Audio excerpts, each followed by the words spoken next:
ಎಲ್ಲರಿಗೂ ನಮಸ್ಕಾರ. ನಾನು ನಿಮ್ಮ doctor B K Ram Praveen, Janata Ayurveda Hassan. ಓಂ ನಮಾಮಿ ಧನ್ವಂತರೈ ಮಾದಿದೇವಂ ಸುರಾಸುರೈರ್ವಂದಿತ ಪಾದಪದ್ಮಂ ಲೋಕೆ ಜರಾರುಭಯ ಮೃತ್ಯುನಾಶಂ ಧಾತಾರಮೇಶಂ ವಿವಿಧೌಷಧೀನ ಧನ್ವಂತರೈ ರಮಾನಾಥಂ ಸರ್ವರೋಗ ನಿವಾರಕಂ ಆಯುರ್ವೇದ ಪ್ರವರ್ತಾರಂ ವಂದೇ ಪೀಯೂಷದಾಯಕಂ. ಸರ್ವೇ ಜನಾಃ ಸುಖಿನೋ ಭವಂತು, ಸರ್ವೇ ಸಂತು ನಿರಾಮಯ. ಓಂ ಶಾಂತಿ ಶಾಂತಿ ಶಾಂತಿ. ವೀಕ್ಷಕರೇ, ಇವತ್ತಿನ ವಿಷಯ ರುಮಟಾಯ್ಡ್ ಆರ್ಥ್ರೈಟಿಸ್ ಅಂತಂದರೆ ಜಾಯಿಂಟ್ಸ್ಗಳಲ್ಲಿ ಪೇಯ್ನ್ ಬರ್ತಕ್ಕಂಥ ಒಂದು ಕಾಯಿಲೆ. ಈ ರುಮ್ಯಾಟಾಯ್ಡ್ ಆರ್ಥ್ರೈಟಿಸ್ನ ಆಯುರ್ವೇದದಲ್ಲಿ ಆಮವಾತ ಅಂತ ಕರೀತಾರೆ. ಸಾವಿರಾರು ವರ್ಷಗಳ ಹಿಂದೆ ಆಚಾರ್ಯ ಮಾಧವ ನಿಧಾನದಲ್ಲಿ ಈ ಒಂದು ಕಾಯಿಲೆ ಬಗ್ಗೆ ಸಂಪೂರ್ಣ ಮಾಹಿತಿಯನ್ನು ಕೊಟ್ಟಿದ್ದಾರೆ. ಈ ಕಾಯಿಲೆ ಬರೋದಕ್ಕೆ ಕಾರಣ ಏನು, ಇದರ ಲಕ್ಷಣಗಳೇನು ಅನ್ನೋದನ್ನು ಇವತ್ತಿನ ಈ ಒಂದು ಸಂಚಿಕೆಯಲ್ಲಿ ತಮ್ಮೊಡನೆ ಹಂಚ್ಕೋತೀನಿ. ಮೊದಲಿಗೆ ಈ ಒಂದು ಆಮವಾತ ಅಥವಾ ರುಮ್ಯಾಟಾಯ್ಡ್ ಆರ್ಥ್ರೈಟಿಸ್ ಅನ್ನೋದು ಯಾವ ರೀತಿ ಬರ್ತದೆ ಅನ್ನೋದನ್ನು ಮೊದಲಿಗೆ ತಿಳ್ಕೊಳ್ಳೋಣ. ನಮ್ಗೆ ಯಾವುದೇ ಒಂದು ಕಾಯಿಲೆ ಆಗಬೇಕಾಯಿತು ಅಂತಂದರೆ ಮೊದಲು ಅದು ನಮ್ಮ ಜಠರ ಅಗ್ನಿ ಅಂದರೆ ಜಠರದಿಂದನೇ ಸ್ಟಾರ್ಟ್ ಆಗ್ತದೆ. ಅಂದರೆ ನಮ್ಮ ಆಹಾರ ಸರಿಯಾಗಿ ಜೀರ್ಣ ಆಯಿತು ಅಂದರೆ ನಮಗೆ ಯಾವುದೇ ಕಾಯಿಲೆನೂ ಬರೋದಿಲ್ಲ. ಅದಕ್ಕೆ ಆಯುರ್ವೇದದಲ್ಲಿ ಏನು ಹೇಳಿದ್ದಾರೆ, ಸರ್ವೇ ರೋಗ ಅಪಿ ಮಂದಾಗ್ನೋ ಅಂತ ಹೇಳಿದ್ದಾರೆ. ಯಾವಾಗ ಜಠರದಲ್ಲಿ ಅಗ್ನಿ ಕಡಿಮೆ ಇರ್ತದೆ, ಜಠರಾಗ್ನಿ ಕಡಿಮೆ ಇರ್ತದೆ, ಮಂದಾಗ್ನಿ ಆಗಿರ್ತದೆ, ಅಂಥ ಸಮಯದಲ್ಲಿ ಆಹಾರ ಸರಿಯಾಗಿ ಹಿಡಿಸೋದಿಲ್ಲ, ಸರಿಯಾಗಿ ಜೀರ್ಣ ಆಗೋದಿಲ್ಲ. ಆ ಜೀರ್ಣ ಆಗದಲ್ಲೇ ಇರ್ತಕ್ಕಂತಹದ್ದು ಹೊಟ್ಟೆಯಲ್ಲಿ ಇದ್ದರೆ ಅದನ್ನು ಆಮ ವಿಷ ಅಂತ ಕರೀತಾರೆ. ಅಂತಂದರೆ ಅದು ವಿಷವಾಗಿ ಪರಿವರ್ತನೆ ಆಗ್ತದೆ, ರಕ್ತ ಕೆಡ್ತದೆ, ಹಾಗೂ ಬೇರೆ ಹಲವಾರು ಕಾಯಿಲೆಗಳಿಗೆ ಅದು ಎಡೆ ಮಾಡಿಕೊಡ್ತದೆ. ಆದ್ದರಿಂದ ಈ ಒಂದು ಅಗ್ನಿ ಕಡಿಮೆ ಇರೋದ್ರಿಂದ ಆಗ್ತಕ್ಕಂಥ ಒಂದು ಕಾಯಿಲೆ ಇದು ಆಮವಾತ. ಆಮೇನ ಸಹಿತ ವಾತ ಆಮವಾತ ಅಂತೇಳಿ ಅಂದರೆ ಈಗ ಯಾವುದು ಇಂಡೈಜೆಷನ್ ಆಗಿರ್ತದೋ ಆ ಒಂದು ಇಂಡೈಜೆಷನ್ ಆಗಿರ್ತಕ್ಕಂಥದ್ದು ವಾಯುವಿನ ಜೊತೆ ಸೇರಿಕೊಂಡು ದೇಹದಲ್ಲೆಲ್ಲ ಸಂಚಾರ ಆಗಿ ನೋವನ್ನು ಉಂಟು ಮಾಡ್ತಕ್ಕಂಥ ಒಂದು ಕಾಯಿಲೆಗೆ ಆಮವಾತ ಅಂತ ಕರೀತಾರೆ. ಈಗಾಗಲೇ ಆಮ ಅಂತಂದರೆ ಅಂದರೆ ಇಂಡೈಜೆಷನ್ ಆಗೋದಕ್ಕೆ ಕಾರಣ ಏನಾದರೂ ಅಂತ ತಿಳ್ಕೊಬೇಕು ಅಂತಂದರೆ ಉಷ್ಮಣೋ ಅಲ್ಪಬಲತ್ವೇನ ಧಾತು ಮಾಧ್ಯಮ ಅಪಾಚಿತಂ ದುಷ್ಟ ಆಮಾಶಯಗತಂ ರಸಮಾಮಂ ಪ್ರಚಕ್ಷತೆ ಅಂತೇಳಿದರೆ, ಅಂದರೆ ಉಷ್ಮಣ ಅಂತಂದರೆ ಹೊಟ್ಟೆಯಲ್ಲಿ ಅಗ್ನಿ, ಜಠರದಲ್ಲಿ ಅಗ್ನಿ ಅಲ್ಪಬಲತ್ವೇನ ಅಲ್ಪ ಬಲದಲ್ಲಿ ಆಗಿದಾಗ ಯಾವಾಗ ಹೊಟ್ಟೆಯಲ್ಲಿ ಅಗ್ನಿ ಅಥವಾ ಜಠರಾಗ್ನಿ ಕಡಿಮೆ ಇರ್ತದೋ ಧಾತು ಮಾಧ್ಯಮ ಅಪಾಚಿತಂ ಅಂತಂದರೆ ನಮ್ಮ ದೇಹದಲ್ಲಿ ಸಪ್ತ ಧಾತುಗಳಿರ್ತದೆ, 3 ದೋಷ ಇರ್ತದೆ, 7 ಧಾತುಗಳಿರ್ತದೆ. ಆ ಸಪ್ತ ಧಾತುಗಳು ಏನು ಅಂದರೆ ಆಹಾರ ನಾವು ತಗೊಳ್ತಕ್ಕಂತಹದ್ದು ಚೆನ್ನಾಗಿ ಅಗದ ನಂತರ ಆಹಾರ ರಸವಾಗಿ ಪರಿವರ್ತನೆ ಆಗ್ತದೆ, ರಸದಿಂದ ರಕ್ತವಾಗಿ ಪರಿವರ್ತನೆ ಆಗ್ತದೆ, ರಕ್ತದಿಂದ ಮಾಂಸ ಒಂದು ಉತ್ಪತ್ತಿ ಆಗ್ತದೆ, ಮಾಂಸದಿಂದ ಅಸ್ಥಿ ಅಂದರೆ ಮೂಳೆ ಆಗ್ತದೆ, ರಸದಿಂದ ರಕ್ತ, ರಕ್ತದಿಂದ ಮಾಂಸ, ಮಾಂಸದಿಂದ ಮೇಧಸ್ ಆಗ್ತದೆ ಅಂದರೆ ಫ್ಯಾಟ್ ಟಿಶ್ಯೂ ಆಗ್ತದೆ, ಮೇಧಸ್ಸಿಂದ ಅಸ್ಥಿ ಆಗ್ತದೆ, ಅಸ್ಥಿಯಿಂದ ಅಸ್ಥಿ ಮಜ್ಜ ಬೋನ್ ಮ್ಯಾರೋ ಅಂತ ಹೇಳ್ತೀವಿ ಅದಾಗ್ತದೆ, ಹಾಗೂ ಕೊನೆಯ ಧಾತು ಶುಕ್ರಧಾತು ಅಥವಾ ಸ್ಪರ್ಮ್ ಅಥವಾ ಸೆಮನ್ ಅಂತ ಹೇಳ್ತಾರೆ. ಈ ರೀತಿ ಸಪ್ತ ಧಾತುಗಳು ನಮ್ಮ ದೇಹವನ್ನು ಪೋಷಣೆ ಮಾಡ್ತದೆ. ರಸ, ರಕ್ತ, ಮಾಂಸ, ಮೇಧಸ್, ಅಸ್ಥಿ, ಮಜ್ಜ, ಶುಕ್ರ. ಇವೆಲ್ಲದೂ ಫಾರಮ್ ಆದರೆ ನಮ್ಮ ದೇಹ ಆರೋಗ್ಯದಿಂದ ಇರ್ತದೆ. ಧಾತು ಮಾಧ್ಯಮ ಅಪಾಚಿತಂ ಅಂತ ಹೇಳಿದ್ದಾರೆ, ಅಂದರೆ ಈ ಸಪ್ತ ಧಾತುಗಳ ಆದ್ಯ ಧಾತು ಯಾವುದು, ರಸ. ಈ ರಸನೇ ಸರಿಯಾಗಿ ಉತ್ಪತ್ತಿ ಆಗದಲೇ ಇದ್ದರೆ ಮುಂದಿನ ಧಾತುಗಳ ಉತ್ಪತ್ತಿ ಸರಿಯಾಗೋದಿಲ್ಲ. ಆಹಾರ ಸರಿಯಾಗಿ ಜೀರ್ಣ ಆಗದಲೇ ಇದ್ದರೆ, ಮಂದಾಗ್ನಿ ಇದ್ದಾಗ ಮೇಲಿಂದ ಮೇಲೆ ನಾವು ಆಹಾರ ತಿಂದಾಗ ಅದು ಸರಿಯಾಗಿ ಜೀರ್ಣ ಆಗದಲ್ಲಿದ್ದಾಗ ಆಹಾರ ರಸವಾಗಿ ಪರಿವರ್ತನೆ ಆಗೋದಿಲ್ಲ. ಆದ್ದರಿಂದ ಈ ಒಂದು ಅಂಶ ಏನಾಗ್ತದೆ, ದೇಹದಲ್ಲಿ ವಾಯು ಸರ್ವಸಂಚಾರಿ, ದೇಹದಲ್ಲಿ ವಾಯು ಎಲ್ಲ ಕಡೆ ಓಡಾಡ್ತಾ ಇರ್ತದೆ. ಈ ವಾಯು ಏನು ಮಾಡ್ತದೆ, ಈ ಒಂದು ಇಂಡೈಜೆಷನ್ ಆಗಿರ್ತಕ್ಕಂತಹ ಒಂದು ಆಮವಿಷವನ್ನು ದೇಹದ ಎಲ್ಲ ಕಡೆ ಸಂಚಾರ ಮಾಡಿ, ರಕ್ತನಾಳಗಳಲ್ಲಿ ಸಂಚಾರ ಮಾಡಿ, ಕಫಸ್ಥಾನ ಅಂತಂದರೆ ಜಾಯಿಂಟ್ಸು, ಪ್ರಮುಖವಾಗಿ ಶ್ಲೇಷ್ಮಕ ಕಫ ಅಂತ ಹೇಳ್ತಾರೆ, ಜಾಯಿಂಟ್ಸಲ್ಲಿ ಹೋಗಿ ಲಾಡ್ಜ್ ಆಗ್ತದೆ. ಆವಾಗ ಏನಾಗ್ತದೆ ಅಂತಂದರೆ ಜಾಯಿಂಟ್ ಪೇಯ್ನ್ ಬರೋದು, ಜಾಯಿಂಟ್ ಸ್ವೆಲ್ಲಿಂಗ್ ಆಗೋದು, ಹೆವಿ ಆಗೋದು, ಉರಿ ಬರೋದು, ಈ ಎಲ್ಲ ಒಂದು ತೊಂದರೆಗಳು ಉಂಟಾಗ್ತದೆ. ದುಷ್ಟ ಆಮಾಶಯಗದ ರಸಮಾಮಂ ಪ್ರಚಕ್ಷತೆ ಅಂದರೆ ಆಮಾಶಯನೇ ಎಲ್ಲದಕ್ಕೂ ಮೂಲ. ಇದು ಯಾವ ಥರ ಇರ್ತದೆ ಅಂತಂದರೆ ಆಮವಾತ. ಆಮ ಅನ್ನೋದು ಅವಿಪಕ್ವಂ ಅಸಂಯುಕ್ತಂ ದುರ್ಗಂಧಂ ಬಹುಪಿಚ್ಚಿಲಂ ಸದನಂ ಸರ್ವಗಾತ್ರಾಣಂ ಆಮ ಇತ್ಯಭಿಧೀಯತೆ ಅಂತ ಹೇಳಿದ್ದಾರೆ. ಅಂದರೆ ಅವಿಪಕ್ವಂ ಸರಿಯಾಗಿ ಪಕ್ವ ಆಗಿರೋದಿಲ್ಲ, ಜೀರ್ಣ ಆಗಿರೋದಿಲ್ಲ, ಅಸಂಯುಕ್ತಂ ಸರಿಯಾಗಿ ಕಾಂಬಿನೇಷನ್ನಲ್ಲಿ ಆಗಿರೋದಿಲ್ಲ, ಜೀರ್ಣ ಆಗೋದಿಲ್ಲ, ದುರ್ಗಂಧಂ ಕೆಟ್ಟ ವಾಸನೆ ಇರ್ತದೆ, ಬಹುಪಿಚ್ಚಿಲಂ ಅಂತಂದರೆ ಜಿಡ್ಡಿನಂಶ ಇರ್ತದೆ. ನೀವು ನೋಡಿರ್ಬೋದು ಕೆಲವೊಬ್ಬರು ಮೋಷನ್ಗೆ ಹೋಗ್ಬೇಕಾದ್ರೆ ಬೆಳಗ್ಗೆ ಡಾಕ್ಟ್ರೇ ಕಕ್ಕಸ್ಕೋದ್ರೆ ಲೋಳೆ ಥರ ಹೋಗುತ್ತೆ, ಜಿಡ್ಡಾಗಿ ಹೋಗುತ್ತೆ, ಆಯಿಲ್ ಥರ ಹೋಗುತ್ತೆ, ಸರಿಯಾಗಿ ಮೋಷನ್ ಆಗೋದಿಲ್ಲ ಅಂತ ಹೇಳ್ತಾರೆ. ಇದೇನು ಅಂದರೆ ಅದರಲ್ಲಿ ಆಮ ಫಾರ್ಮೇಷನ್ ಆಗಿರ್ತದೆ, ಅಂತಂದರೆ ವಿಷವಾಗಿ ಪರಿವರ್ತನೆ ಆಗಿರ್ತದೆ, ಅವರಿಗೆ ಅಜೀರ್ಣ ಸಮಸ್ಯೆ ಇರ್ತದೆ.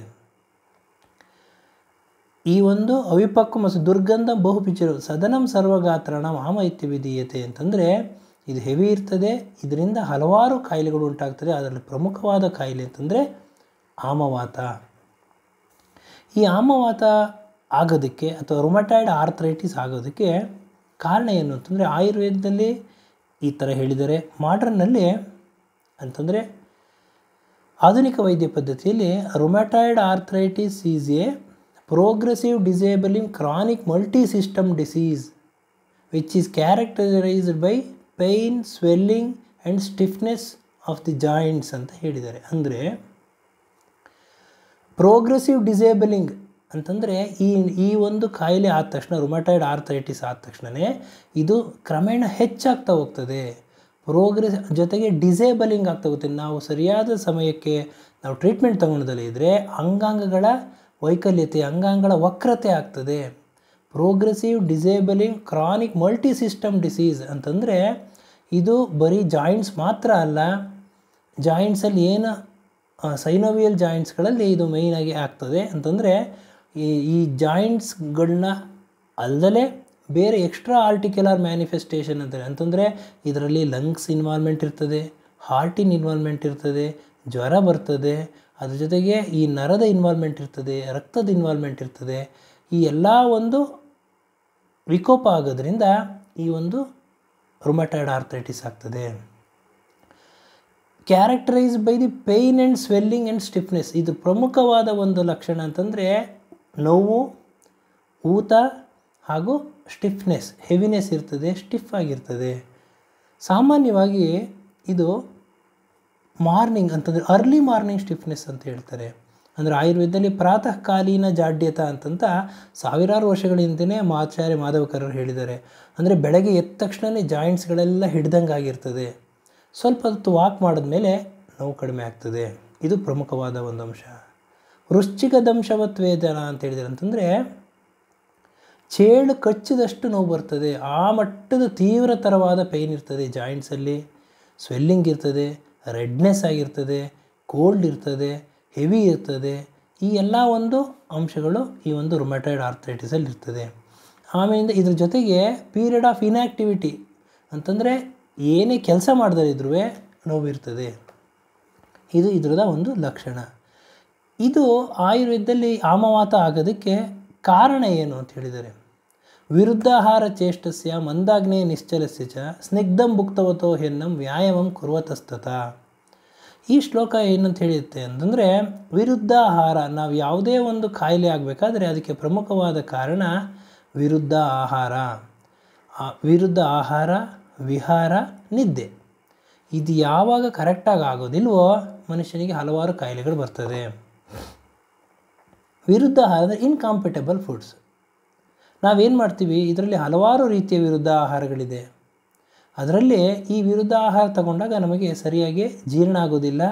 ಜೀರ್ಣ ಆಗದಲೇ ಇದ್ದರೆ ಆಮವಿಷವಾಗಿ ಪರಿವರ್ತನೆ ಆಗ್ತದೆ. ಆ ಆಮವಿಷನ ದೇಹದಲ್ಲಿ ವಾಯು ಇರ್ತಕ್ಕಂಥದ್ದು ವಾಯು ತೆಗೆದುಕೊಂಡು ಹೋಗಿ ಕಫಸ್ಥಾನ ಅಂದರೆ ಜಾಯಿಂಟ್ಸಲ್ಲಿಟ್ಟು ಜಾಯಿಂಟ್ಸ್ ಪೇಯ್ನ್ ಬರ್ತದೆ. ಈ ಆಮವಿಷ ಆಗೋದಕ್ಕೆ ವಿರುದ್ಧ ಆಹಾರ. ಯಾವ ವಿರುದ್ಧ ಆಹಾರಗಳು? ಹಲವಾರು ರೀತಿ ಇದೆ. ಅದರಲ್ಲಿ ಪ್ರಮುಖವಾಗಿ ಸಂಯೋಗ ವಿರುದ್ಧ. ಸಂಯೋಗ ವಿರುದ್ಧ ಅಂದರೆ ಕೆಲವೊಬ್ಬರು ಆಹಾರ ತಗೋತಾರೆ, ಅದು ವಿರುದ್ಧ ಆಹಾರ. ಉದಾಹರಣೆಗೆ ಹುಳಿ ಸಿಹಿ ಸೇರೋದಿಲ್ಲ. ಅಂದರೆ ಹಾಲಿನ ಜೊತೆಗೆ ಮಾವಿನ ಹಣ್ಣು, ಹುಳಿ ಮಾವಿನ ಹಣ್ಣು ಸೇವನೆ ಮಾಡಿದ್ರೆ, ಅಥವಾ ಮ್ಯಾಂಗೋ ಮಿಲ್ಕ್ ಶೇಕ್ ಎಲ್ಲೋ ಕುಡಿತೀರಾ, ಹೋಟೆಲಲ್ಲಿ ಹೋಗ್ತೀರಾ, ಒಂದು ಮ್ಯಾಂಗೋ ಮಿಲ್ಕ್ ಶೇಕ್ ಮಾಡಿಕೊಡ್ತಾರೆ, ಅದ್ರ ಜೊತೆಗೆ ಸ್ವಲ್ಪ ಸಕ್ಕರೆ ಎಲ್ಲ ಹಾಕಿ ನಿಮಗೆ ರುಚಿ ಬರೋಂಗೆ ಮಾಡಿಕೊಡ್ತಾರೆ. ಆದರೆ 2-3 ದಿನ ಆದ ತಕ್ಷಣ ಕೈಯಲ್ಲೆಲ್ಲ ಕಡ್ತಾ ಬರೋದು, ಇಚ್ಚಿಂಗ್ ಆಗೋದು, ಹೊಟ್ಟೆ ನೋವು ಬರೋದು. ಆದರೆ ನಿಮಗೆ ಆ ಮಾವಿನ ಹಣ್ಣಿನ ಒಂದು ಹಾಲಲ್ಲಿ ಮಾವಿನ ಈ ಒಂದು ಜ್ಯೂಸ್ ಕುಡ್ದಾಗಿಂದ ಆಗಿದೆ ಅಂತ ನಿಮಗೆ ಅನಿಸೋದಿಲ್ಲ. ಇದು ವಿರುದ್ಧ ಆಹಾರ, ಹುಳಿ ಸಿಹಿ ವಿರುದ್ಧ ಆಹಾರ. ಮಾವಿನ ಹಣ್ಣು ಹಾಲಿನ ಜೊತೆ ಸೇರೋದ್ರಿಂದ, ಹಾಗೂ ಮೀನು ಹಾಗೂ ಹಾಲು ಜೊತೆಗೆ ಹಾಲು ಹಾಗೂ ಮೂಲಂಗಿ, ಬಾಳೆಹಣ್ಣು, ಈ ಎಲ್ಲ ಒಂದು ವಿರುದ್ಧ ಆಹಾರಗಳು. ಈ ವಿರುದ್ಧ ಆಹಾರಗಳನ್ನ ಸೇವನೆ ಮಾಡೋದ್ರಿಂದ ನಮಗೆ ಅಜೀರ್ಣ ಆಗ್ತದೆ, ಆಮ ಉತ್ಪತ್ತಿ ಆಗ್ತದೆ. ಇದು ಸಂಯೋಗ ವಿರುದ್ಧ. ಇನ್ನು ಸಂಸ್ಕಾರ ವಿರುದ್ಧ. ಸಂಸ್ಕಾರ ವಿರುದ್ಧ ಅಂತಂದರೆ ಕೆಲವೊಬ್ರು ಏನು ಮಾಡ್ತಾರೆ, ಮೊಸರನ್ನು ಬಿಸಿ ಮಾಡಿ ಸೇವನೆ ಮಾಡೋದ್ರಿಂದ, ಅಥವಾ ಜೇನುತುಪ್ಪವನ್ನು ಬಿಸಿ ಮಾಡಿ ಸೇವನೆ ಮಾಡೋದ್ರಿಂದ, ಅಥವಾ ಈ ರೋಡ್ ಸೈಡಲ್ಲಿ ತಿಂಡಿ ತಿನಿಸುಗಳನ್ನ ಮಾರ್ತಿರ್ತಾರೆ, ಆ ಕರಿದ ಎಣ್ಣೆಗಳನ್ನ ಮೇಲಿಂದ ಮೇಲೆ ಅದನ್ನೇ ಎಣ್ಣೆ ಕರೆದ್ಬಿಟ್ಟು ಕೊಡ್ತಿರ್ತಾರೆ. ಇದು ಸಂಸ್ಕಾರ ವಿರುದ್ಧ. ಜೊತೆಗೆ ಕೆಲವೊಬ್ಬರು ಈ ವಿರುದ್ಧ ಆಹಾರ ತೆಗೆದುಕೊಳ್ಳೋದ್ರ ಜೊತೆಗೆ ಇದರಲ್ಲಿ ವಿರುದ್ಧ, ವಿಧಿ ವಿರುದ್ಧ ಅಂತಿದೆ, ಕ್ರಮ ವಿರುದ್ಧ ಅಂತಿದೆ. ಈ ಹಲವಾರು ರೀತಿಯ ವಿರುದ್ಧ ಆಹಾರಗಳಿದೆ. ತುಂಬಾ ಎಕ್ಸಸೈಸ್ ಮಾಡ್ಕೊಂಬಂದ್ಬಿಡೋದು, ಎಕ್ಸಸೈಸ್ ಮಾಡ್ಕೊಂಡು ಬಂದ ತಕ್ಷಣವೇ ಅತಿಯಾದ ಊಟ ಮಾಡಿಬಿಡೋದು, ಅಥವಾ ಹೊಟ್ಟೆ ತುಂಬ ಊಟ ಆದ ತಕ್ಷಣ ಸ್ನಾನ ಮಾಡೋದು, ಈ ಎಲ್ಲ ಒಂದು ಮಾಡೋದ್ರಿಂದ ವಿರುದ್ಧ ಆಹಾರ ವಿಹಾರ ಆಗ್ತದೆ. ಜೊತೆಗೆ ರಾತ್ರಿ ಹೊತ್ತು ಮೊಸರು ಸೇವನೆ ಮಾಡ್ತಕ್ಕಂಥದ್ದು, ಇದೆಲ್ಲ ಮಾಡೋದ್ರಿಂದ ನಮಗೆ ಅಜೀರ್ಣ ಆಗ್ತದೆ. ಹಾಗೂ ವಿರುದ್ಧ ಆಹಾರ ಚೇಷ್ಟಸ್ಯ ಮಂದಾಗ್ನೆ, ಇದರಿಂದ ಅಗ್ನಿ ಮಂದ ಆಗ್ತದೆ. ನಿಶ್ಚಲಸ್ಯ ಚ ಸ್ನಿಗ್ಧಂ ಭುಕ್ತವತೋ ಹೆನ್ನಂ ವ್ಯಾಯಾಮಂ ಕುರೋತಸ್ತತ. ಎಲ್ಲೋ ಹೋಗಿರ್ತೀರ, ಜಿಡ್ಡಿನಂಶ ತಿಂದಿರ್ತೀರ, ಕರೆದಿರ ಆಹಾರ ಪದಾರ್ಥಗಳು ತಿಂದಿರ್ತೀರ, ತದನಂತರ ಬಂದು ವ್ಯಾಯಾಮ ಮಾಡ್ತೀರ. ಕೆಲವೊಂದು ಎಷ್ಟೊಂದು ಆ್ಯಕ್ಟಿವಿಟೀಸ್ಗಳು ನಾವು ನಮಗೆ ಗೊತ್ತಿಲ್ಲದೇನೋ ತಪ್ಪು ಮಾಡ್ತೀವಿ. ಅದನ್ನು ನಾವು ಸರಿಪಡಿಸ್ಕೊಂಡ್ರೆ ಈ ಒಂದು ಕಾಯಿಲೆನ ನಾವು ತಡಿಬಹುದು. ಯಾವ್ಯಾವ ಆಹಾರಗಳನ್ನ ತಿನ್ನಬೇಕು, ಯಾವ್ಯಾವ ಆಹಾರಗಳನ್ನ ಸೇವನೆ ಮಾಡಬಾರ್ದು, ಯಾವ ಒಂದು ಸಮಯದಲ್ಲಿ ಯಾವ ಆಹಾರ ತಿನ್ನಬೇಕು, ಕಾಲ ವಿರುದ್ಧ ಅಂತ ಹೇಳ್ತಾರೆ. ಈಗ ರಾತ್ರಿ ಹೊತ್ತು ಮೊಸರು ತಗೊಳ್ಳೋದು ಕಾಲ ವಿರುದ್ಧ. ಶೀತಕಾಲದಲ್ಲಿ ಶೀತ ಆಹಾರನ ಅತಿಯಾಗಿ ಸೇವನೆ ಮಾಡ್ತಕ್ಕಂಥದ್ದು ಇದು ಕಾಲ ವಿರುದ್ಧ. ದೇಶ ವಿರುದ್ಧ ಅಂತ ಹೇಳ್ತಾರೆ. ದೇಶ ವಿರುದ್ಧ ಅಂತಂದರೆ ಉತ್ತರ ಭಾರತದ ಆಹಾರಕ್ಕೂ ದಕ್ಷಿಣ ಭಾರತದ ಆಹಾರಕ್ಕೂ ವ್ಯತ್ಯಾಸ ಇರ್ತದೆ. ಈ ಒಂದು ಆಹಾರ ಪದಾರ್ಥಗಳನ್ನ ನಾವು ವ್ಯತ್ಯಾಸ ಮಾಡಿಕೊಂಡು ನಾವು ಉತ್ತರ ಭಾರತದವರು ದಕ್ಷಿಣದ ಅತಿಯಾಗಿ ಸೇವನೆ ಮಾಡೋದು, ದಕ್ಷಿಣ ಭಾರತದವರು ಉತ್ತರ ಭಾರತದ ಆಹಾರ ಪದಾರ್ಥಗಳನ್ನ ಅತಿಯಾಗಿ ಸೇವನೆ ಮಾಡೋದ್ರಿಂದ ಈ ಒಂದು ವಿರುದ್ಧ ಆಹಾರ ಸೇವನೆಯಿಂದ ಆಮ ವಿಷ ಉತ್ಪತ್ತಿ ಆಗ್ತದೆ. ಕಾರಣ ಯಾವ ಪ್ರದೇಶದಲ್ಲಿ ಯಾವ ಆಹಾರ ಬೀಳ್ತದೋ ಆ ಆಹಾರ ನಮ್ಮ ದೇಹಕ್ಕೆ ಒಗ್ಗಿರ್ತದೆ. ನಾವೇನು ಮಾಡಿಬಿಡ್ತೀವಿ, ಬೇರೆ ಆಹಾರನ ತಿನ್ನೋಕ್ಕೆ ಹೋಗ್ತೀವಿ, ಆಗ ನಮಗೆ ಡೈಜೆಷನ್ನು ಸಪೋರ್ಟ್ ಮಾಡೋದಿಲ್ಲ. ಅಂಥ ಒಂದು ಸಂದರ್ಭದಲ್ಲಿ ಇಂಡೈಜೆಷನ್ ಆಗ್ತದೆ. ಇಂಡೈಜೆಷನಿಂದ ಮುಂದೆ ಎಲ್ಲ ಪ್ರಾಬ್ಲಮ್ಗಳು ಉಂಟಾಗ್ತದೆ. ಹಾಗೂ ಈ ಒಂದು ಕ್ರಮ ವಿರುದ್ಧ, ವಿಧಿ ವಿರುದ್ಧ, ಕಾಲ ವಿರುದ್ಧ, ದೇಶ ವಿರುದ್ಧ, ಈ ಥರ ಎಲ್ಲ ವಿರುದ್ಧ ಆಹಾರಗಳನ್ನ ನಾವು ಸೇವನೆ ಮಾಡೋದ್ರಿಂದ ವಿಹಾರದಲ್ಲಿ ಮಧ್ಯಾಹ್ನದ ಹೊತ್ತೇ ಬೆಳಗ್ಗೆ ಹೊತ್ತೇ ಮಲಗೋದು, ರಾತ್ರಿಯೆಲ್ಲ ಎದ್ದಿರೋದು, ಈ ಥರ ಎಲ್ಲ ಮಾಡೋದ್ರಿಂದ ವಿಹಾರದಲ್ಲಿ ಇರೋದ್ರಿಂದ, ಹಾಗೂ ನಿಯಮಿತವಾಗಿ ವ್ಯಾಯಾಮ ಮಾಡದಲ್ಲಿ ಇರೋದ್ರಿಂದ, ಈ ಎಲ್ಲ ಒಂದು ಕಾರಣಗಳಿಂದ ಕಫ ಪ್ರಕೋಪ ಆಗ್ತದೆ, ದೋಷ ವಿಕೋಪ ಆಗ್ತದೆ. ಇದರಿಂದ ಅಜೀರ್ಣ ಸಮಸ್ಯೆ ಆಗ್ತದೆ, ಅಗ್ನಿ ಕಡಿಮೆ ಆಗ್ತದೆ. ಇದರಿಂದ ಅಗ್ನಿ ವಿರುದ್ಧ ಅಂತ ಹೇಳ್ತಾರೆ. ಅಗ್ನಿ ಕಡಿಮೆ ಇರ್ತದೆ, ಅಂಥ ಸಮಯದಲ್ಲೂ ಮೇಲಿಂದ ಮೇಲೆ ಊಟ ತಿನ್ನೋದು, ಅಥವಾ ಅಗ್ನಿ ಜಾಸ್ತಿ, ಹೊಟ್ಟೆ ಹಸು ಜಾಸ್ತಿ ಇದ್ದಾಗ ಊಟನೇ ಮಾಡ್ದಲೇ ಇರೋದು. ಹೊಟ್ಟೆ ಹಸುವಿದ್ದಾಗ ಸ್ವಲ್ಪ ಕಾಫಿ ಕುಡ್ಕೊಂಡು ಟೀ ಕುಡ್ಕೊಂಡು ಆ ಸಮಯನ ಮುಂದೆ ತಳ್ಳೋದು, ಇವೆಲ್ಲ ನಾವು ತಪ್ಪು ಮಾಡ್ತೀವಿ. ಈ ಒಂದು ತಪ್ಪುಗಳನ್ನ ನಾವು ತಿದ್ದುಕೊಂಡ್ರೆ ಸಮಯಕ್ಕೆ ಸರಿಯಾದ ಆಹಾರ, ಸಮಯಕ್ಕೆ ಸರಿಯಾದ ವಿಹಾರ ಹಾಗೂ ನಿದ್ದೆ, ಇದನ್ನು ನಾವು ಸರಿಯಾಗಿ ಪಾಲನೆ ಮಾಡಿದ್ರೆ ಈ ಕಾಯಿಲೆ ಬರೋದನ್ನು ನಾವು ತಡೆಗಟ್ಟಬಹುದು. ಈ ಒಂದು ಕಾಯಿಲೆ ಈ ಒಂದು ಕಾರಣಗಳಿಂದ ಬರ್ತದೆ. ಅದರ ಜೊತೆಗೆ ಲಕ್ಷಣಗಳೇನಿರ್ತದೆ, ಈ ಕಾಯಿಲೆ ಬಂದಾಗ ಏನು ಲಕ್ಷಣಗಳಿರ್ತದೆ ಅಂತಂದರೆ ಅಂಗಮರ್ದ ಅರುಚಿ ತೃಷ್ಣು ಆಲಸ್ಯಂ ಗೌರವಂ ಜ್ವರ ಅಪಾಕಶೂನತಾಂಗಾನ ಆಮವಾತಸ್ಯ ಲಕ್ಷಣಂ. ನೋಡಿ, ಈ ಶ್ಲೋಕದಲ್ಲಿ ಸಾವಿರಾರು ವರ್ಷಗಳ ಹಿಂದೆಯೇ ಆಚಾರ್ಯ ಮಾಧವಕರರು ಏನಿದು ಒಂದು ಸಿಂಪ್ಟಮ್ಸ್ ಹೇಳಿದ್ದಾರೆ, ಕ್ರಾನಿಕ್ ಮಲ್ಟಿಸಿಸ್ಟಮ್ ಡಿಸೀಸ್ ಅಂತ ಏನು ಹೇಳಿದ್ದಾರೆ ಅದನ್ನು ಅವತ್ತಿನ ಕಾಲದಲ್ಲಿ ಹೇಳಿದ್ದಾರೆ. ಅಂದರೆ ಅಂಗಮರ್ದ ಅಂದರೆ ಜಾಯಿಂಟ್ಸಲ್ಲಿ ಸಿಕ್ಕಾಬಟ್ಟೆ ಪೇಯ್ನ್ ಇರ್ತದೆ, ಅರುಚಿ ಬಾಯಲ್ಲಿ ರುಚಿ ಇಡಿಸೋದಿಲ್ಲ, ತೃಷ್ಣ ಬಾಯಲ್ಲಿ ಬಾಯಾರಿಕೆ ಆಗ್ತದೆ, ಅಂಗಮರ್ಜ ಅರುಚಿ ತೃಷ್ಣ, ಆಲಸ್ಯ ಏನು ಕೆಲಸ ಮಾಡದೇ ಇದ್ರೂ ಸುಸ್ತಾದಂಗೆ ಇರ್ತದೆ, ಗೌರವ ಹೆವಿನೆಸ್ ಇರ್ತದೆ, ಬಾಡಿ ಹೆವಿ ಆದಂಗೆ ಅನಿಸುತ್ತೆ, ಜಾಯಿಂಟ್ಸ್ಗಳು ಪೇಯ್ನ್ ಇರ್ತದೆ, ಆಲಸ್ಯಂ ಗೌರವ ಜ್ವರ ಇರ್ತದೆ, ಅಪಾಕ ಶೂನ್ಯತಾಂಗಾನ ಆಮವಾತಸ್ಯ ಲಕ್ಷಣ. ಅಪಾಕ ಅಂತಂದರೆ ಸರಿಯಾಗಿ ಪಾಕ ಆಗದಲ್ಲಿ ಇರ್ತಕ್ಕಂಥವು, ಅಜೀರ್ಣ ಜೀರ್ಣ ಸರಿ ಆಗದಲ್ಲಿ ಇರ್ತಕ್ಕಂಥದ್ದು ಇದು ಒಂದು ಕಾರಣ ಆಗ್ತದೆ. ಶೂನ್ಯತಾಂಗ ಅಂದರೆ ಜಾಯಿಂಟ್ಸು ಊದಿರುತ್ತೆ. ಈ ಎಲ್ಲ ಒಂದು ಲಕ್ಷಣಗಳು ಆಮವಾತದ ಲಕ್ಷಣಗಳು.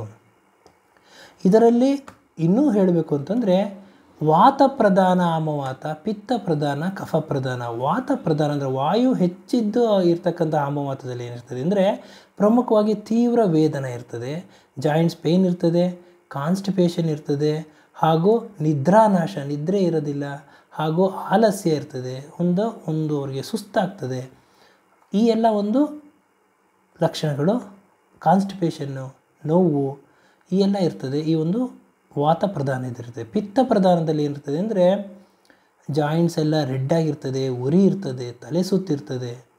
ಹಾಗೂ ಕಫ ಪ್ರಧಾನದಲ್ಲಿ ಏನಾಗ್ತದೆ ಅಂದರೆ ಜಾಯಿಂಟ್ಸ್ ಸ್ವೆಲ್ಲಿಂಗ್, ಊತ ಇರ್ತದೆ, ಹೆವಿನೆಸ್ ಇರ್ತದೆ, ಇಚ್ಚಿಂಗ್ ಇರ್ತದೆ, ಹಾಗೂ ಮೂತ್ರ ಅಧಿಕತ ಇರ್ತದೆ. ಅಂತಂದರೆ ಪದೇ ಪದೇ ಯೂರಿನೇಷನ್ಗೆ ಹೋಗುವಂಥ ಪ್ರಾಬ್ಲಮ್ಗಳಿರ್ತದೆ. ಈ ಒಂದು ಆಮವಾತದಲ್ಲಿ ಇಷ್ಟೆಲ್ಲ ತೊಂದರೆ ಇರ್ತದೆ. ಅದರ ಜೊತೆಗೆ ಪ್ರಾತಃಕಾಲೀನ ಜಾಡ್ಯತ ಅಂತ ಏನು ಹೇಳಿದೆ, ಹಾಗೂ ವೃಶ್ಚಿಕ ದಂಶವತ್ವೇದನ ಅಂತ ಏನು ಹೇಳಿದೆ.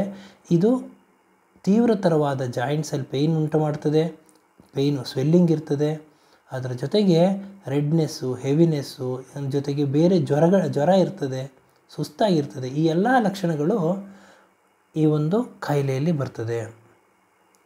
ಈ ಒಂದು ಕಾಯಿಲೆ ಬಂದಾಗ ಯಾವ ಟೆಸ್ಟ್ಗಳನ್ನ ನಾವು ಮಾಡಿಸ್ಬೇಕು ಅಂದರೆ ಪ್ರಮುಖವಾಗಿ ರುಮಟೈಡ್ ಆರ್ಥರೈಟಿಸ್ ಟೆಸ್ಟ್ ಅಂತಲೇ ಮಾಡ್ತಾರೆ, ಹಾಗೂ ಸಿ ರಿಯಾಕ್ಟಿವ್ ಪ್ರೋಟೀನ್ ಅಂತ ಮಾಡ್ತಾರೆ, CRP ಅಂತ, ಹಾಗೂ ಈ ಒಂದು ESR ಅಂತ ಒಂದು ಟೆಸ್ಟ್ ಮಾಡ್ತಾರೆ. ಇದೆಲ್ಲ ಒಂದು ಪರೀಕ್ಷೆ ಮಾಡಿಸ್ಕೊಳ್ಳೋದ್ರಿಂದ ಈ ಒಂದು ಕಾಯಿಲೆನ ನಾವು ಕಂಡುಹಿಡಿಬೋದು. ಇದಕ್ಕೆಲ್ಲ ಮೂಲ ಏನು ಅಂತಂದರೆ ನಾವು ತೆಗೆದುಕೊಳ್ತಕ್ಕಂಥ ಆಹಾರ. ಆದ್ದರಿಂದ ಇವತ್ತಿನ ಈ ಒಂದು ಸಂಚಿಕೆಯಲ್ಲಿ ಆಮವಾತ ಅಂತಂದರೆ ರುಮಟೈಡ್ ಆರ್ಥರೈಟಿಸ್. ಈ ರುಮಟೈಡ್ ಆರ್ಥರೈಟಿಸ್ ಸಾಮಾನ್ಯವಾಗಿ ಓವರಾಲ್ ಒಂದು ನಮ್ಮ ದೇಶದಲ್ಲಿ 0.75% 1% ಜನಗಳಿಗೆ ಬರ್ತದೆ. ಅಂತಂದರೆ ಅದರಲ್ಲೂ ಹೆಂಗಸರಿಗೆ ಜಾಸ್ತಿ ಬರ್ತದೆ. 3:1 ರೇಷಿಯೋ ಇರುತ್ತೆ. 3 ಜನ ಹೆಂಗಸರಲ್ಲಿದ್ದರೆ ಒಬ್ಬರಿಗೆ ಗಂಡಸರಲ್ಲಿರ್ತಕ್ಕಂಥ ಒಂದು ಕಾಯಿಲೆ ಇದು. ಇದು ಸಾಮಾನ್ಯವಾಗಿ 40ರಿಂದ 70 ವರ್ಷದ ವಯಸ್ಸು ಮಧ್ಯದಲ್ಲಿ ಬರ್ತದೆ. 40-45ರಲ್ಲಿ ಒಂದು ಪೀಕ್ ಲೆವೆಲಲ್ಲಿ ಇರ್ತದೆ. ಇದಕ್ಕೆಲ್ಲ ಮುಖ್ಯ ಕಾರಣ ನಾವು ತೆಗೆದುಕೊಳ್ತಕ್ಕಂಥ ಆಹಾರ. ನಮ್ಮ ಜಠರ ಅಗ್ನಿ ಚೆನ್ನಾಗಿತ್ತು, ನಾವು ಆಹಾರ ಸರಿಯಾಗಿ ಜೀರ್ಣ ಆಯಿತು, ಎಲ್ಲ ಅಂಗಾಂಗಳಿಗೆ ಪೋಷಕಾಂಶ ಸಿಕ್ತು ಅಂತಂದರೆ ಯಾವ ಕಾಯಿಲೆನೂ ಬರೋದಿಲ್ಲ.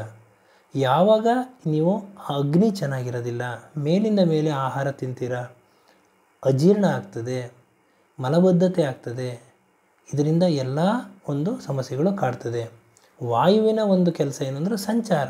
ದೇಹದಲ್ಲಿ ವಾಯು, ಪಿತ್ತ, ಕಫ ಹೆಂಗಿದೆ, ಈ ಒಂದು ವಿಕೃತವಾಗಿರ್ತಕ್ಕಂತಹ ಅಜೀರ್ಣ ಆಗಿರ್ತಕ್ಕಂಥ ಅಂಶವನ್ನು ರಕ್ತನಾಳಗಳಲ್ಲಿ ಎಲ್ಲ ವಾಯು ಸಂಚಾರ ಮಾಡಿ ತೆಗೆದುಕೊಂಡು ಹೋಗಿ ಕಫಸ್ಥಾನದಲ್ಲಿರ್ತದೆ, ಜಾಯಿಂಟ್ಸಲ್ಲಿ ಇಟ್ಬಿಟ್ಟು ಪೇಯ್ನು ಉತ್ಪತ್ತಿ ಮಾಡ್ತಕ್ಕಂಥ ಒಂದು ಕಾಯಿಲೆ ಆಮವಾತ. ಇವತ್ತಿನ ಈ ಒಂದು ಸಂಚಿಕೆಯಲ್ಲಿ ಆಮವಾತದ ಬಗ್ಗೆ ನನಗೆ ತಿಳಿದಂತಹ ಕೆಲವೊಂದು ಮಾಹಿತಿಗಳನ್ನ ತಮಗೆ ಹಂಚಿಕೊಂಡಿದ್ದೀನಿ. ಈ ಒಂದು ಲಕ್ಷಣಗಳು ಜಾಯಿಂಟ್ಸ್ ಪೇಯ್ನ್ ಇದ್ದರೆ ಈ ಒಂದು ನೋವಿನಲ್ಲಿ ಈಕ್ವಲ್ ಆಗಿರ್ತದೆ. ಅಂದರೆ ಜಾಯಿಂಟ್ಸ್ ಪೇಯ್ನು 2 ಮಂಡಿನಲ್ಲೂ ಇರ್ತದೆ, ಸೈನೋವಿಯಲ್ ಜಾಯಿಂಟ್ಸಲ್ಲಿ ಮಾತ್ರ ಇರ್ತದೆ. ಒಂದು ಸೈನೋವೈಟಿಸ್ ಅಂತ ಹೇಳ್ತಾರೆ. ಅಂದರೆ ಜಾಯಿಂಟ್ಸಲ್ಲಿ ಆ ಒಂದು ಸೈನೋವಿಯಲ್ ಫ್ಲೂಯಿಡ್ ಕಡಿಮೆ ಆಗಿರ್ತದೆ.